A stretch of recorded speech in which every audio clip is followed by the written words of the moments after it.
이에요. 그래서 오늘 긴 말씀임에도 불구하고 함께 읽었는데 오늘 말씀을 보니까 1절부터 14절까지는 순종으로 얻는 축복에 대해서 말씀을 하고 있고 15절부터 마지막 68절까지 정말 굉장히 많죠. 불순종으로 인해서 오는 이스라엘 민족, 개인뿐만이 아니라 민족 전체에 대한 그 저주로 기록되어 있습니다.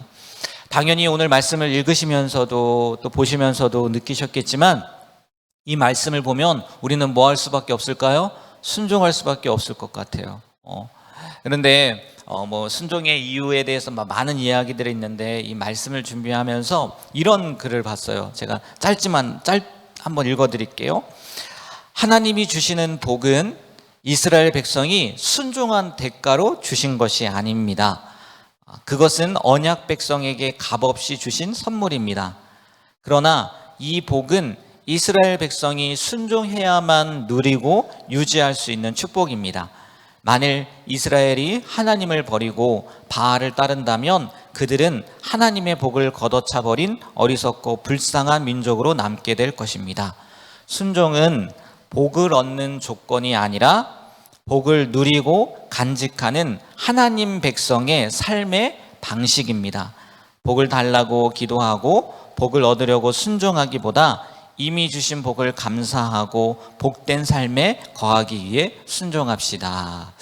어떠세요? 그동안 저도 마찬가지지만 우리가 생각해오고 들어왔던 것과는 사뭇 다르지 않습니까? 순종하면 복을 받는다는 원칙 아닌 원칙을 갖고 살았는데 순종이라는 것이 이미 주신 복을 누리고 유지할 수 있는 하나님의 백성의 뭐라고요? 삶의 방식이라는 거예요. 우리의 삶의 방식은 순종이라는 거예요. 복을 받기 위해서 사는 것이 아니라 그냥 하나님의 백성이라면 왜? 이미 우리는요 복을 받은 존재라는 거예요. 그것도 순종을 통해서 받은 복이 아니라 하나님의 은혜로 복을 받은 존재라는 거죠. 가장 큰 복이 뭡니까? 우리가 하나님의 자녀가 되었다는 복이잖아요. 그렇잖아요. 그것만큼 큰 복이 어디 있어요? 늘 이야기하지만 아무리 우리가 많은 것을 가졌다 할지라도 하나님의 자녀가 아니라면 우리는요 하나님 품에 거할 수가 없단 말이에요. 그렇기 때문에 우리는 이미 그 복을 받은 거고 그리고 그 복을 유지하기 위해서 그 복을 누리기 위해서 뭘 하는 거라고요? 순종하는 거라는 거죠. 이미 우린 복을 받았다는 거예요. 저는 이렇게 누리고 이런 것도 좋지만 그 단어가 그 문장이 너무나 이렇게 마음에 와닿더라고요. 하나님의 백성의 삶의 방식이라는 거. 우리가요 그 삶의 방식으로 살았으면 좋겠어요. 그래서 1절부터 14절 그리고 이 부흥회 가면은 부흥회 강사님들이 막 이 순종에 대한 복을 많이 하지 않습니까? 나가도 복을 받고 들어와도 복을 받고 떡방족에 그릇이 복을 받고 다 받잖아요. 그것을 위해서가 아니라 그냥 우리의 삶의 방식이 되어서 순종하며 살아갈 수 있는 우리가 되길 주님의 이름으로 축복합니다. 그 다음 이제 불순종에 대한 부분에 대해서 계속 나온단 말이에요. 15절부터 68절까지죠. 그만큼 우리 안에 이 불순종의 모습들이 많이 보여서 하나님도 모세를 통해서 이렇게 이야기하게 하셨구나라는 생각이 드니까 좀 씁쓸하더라고요. 순종하는 것보다 불순종하는 사람들이 많으니까. 근데 그 중에도요 63절을 보면 이런 말씀이 있어요. 63절 우리 다 같이 한번 읽어볼까요? 63절입니다. 여호와께서 너희에게 선을 행하시고 너희를 번성하게 하시기를 기뻐하시던 것과 같이. 이거는 이해가 돼요. 그런데 그 뒤에 한번 보세요. 이제는 여호와께서 너희를 망하게 하시며 멸하시기를 기뻐하시리니 너희가 들어가 차지할 땅에서 뽑힐 것이요. 정말 이 말씀을 하나님이 하신 말씀이 맞나라는 생각이 들더라고요.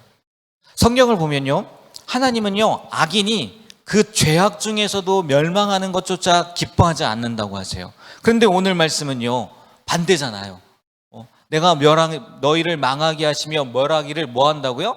기뻐하신다고 하잖아요. 이 맞지 않잖아요. 어디에는 악인도 멸망 중에서 죽는 것을 기뻐하지 않는다 하더니 오늘은 기뻐할 거다 이렇게 이야기를 하고 있다는 거예요.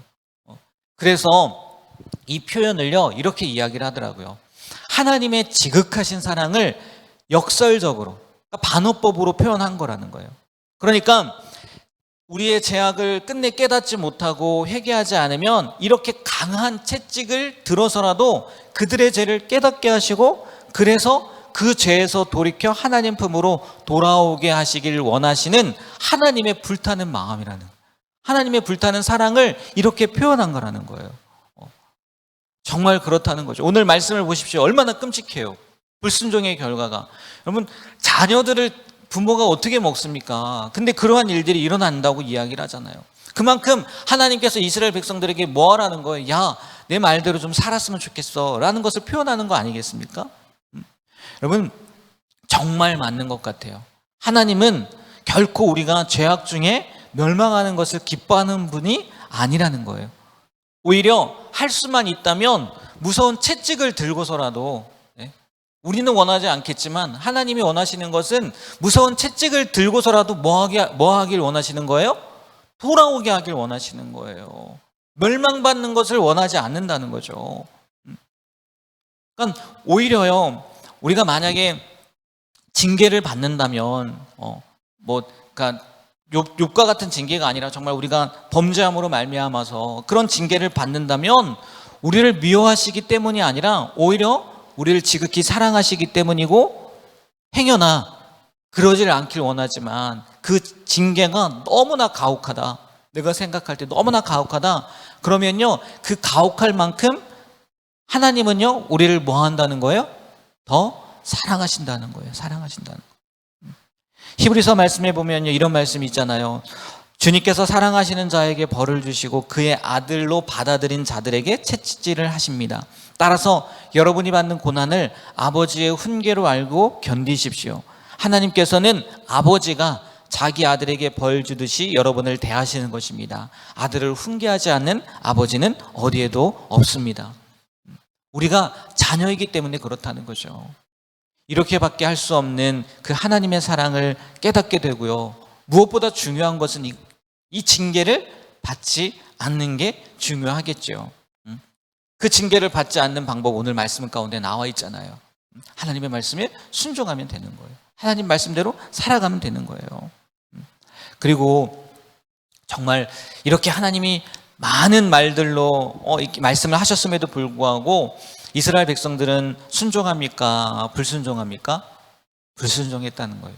불순종. 우리는요 그 전철을 밟지 않았으면 좋겠어요. 이 말씀을 잘 받아들이고 또 믿고 늘 순종하는 삶의 방식으로 살아갈 수 있는 우리 그리스도인들이 되었으면 좋겠어요. 그래서 저주는 우리와 상관없는 말씀, 늘 순종의 복을 누릴 수 있는 그런 우리 중앙교회 모든 성도님들이 되시길 주님의 이름으로 축복합니다.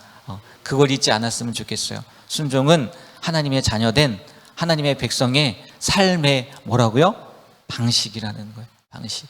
아침에 눈을 뜨면 화장실에 갔다 오고 아침을 먹고 하루 일과를 시작하는 것처럼 그리스도인들은 눈을 뜨면 하나님의 말씀에 뭐 하는 거라고요? 순종하는 삶을 사는 거예요. 이것만 잊지 않아도 될 것 같아요. 기도하도록 하겠습니다.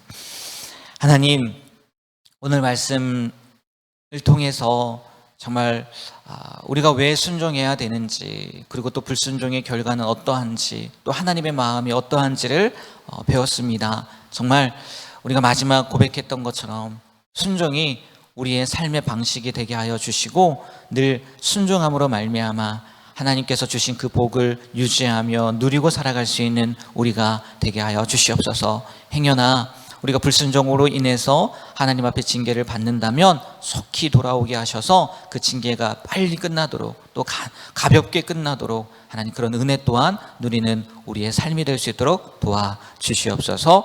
예수님의 이름으로 기도합니다. 아멘. 하늘에 계신 우리 아버지여, 이름이 거룩히 여김을 받으시오며 나라가 임하시오며 뜻이 하늘에서 이루어진 것 같이 땅에서도 이루어지이다. 오늘 우리에게 일용할 양식을 주시옵고 우리가 우리에게 죄 지은 자를 사하여 준 것 같이 우리의 죄를 사하여 주시옵고 우리를 시험에 들게 하지 마시옵고 다만 악에서 구하시옵소서.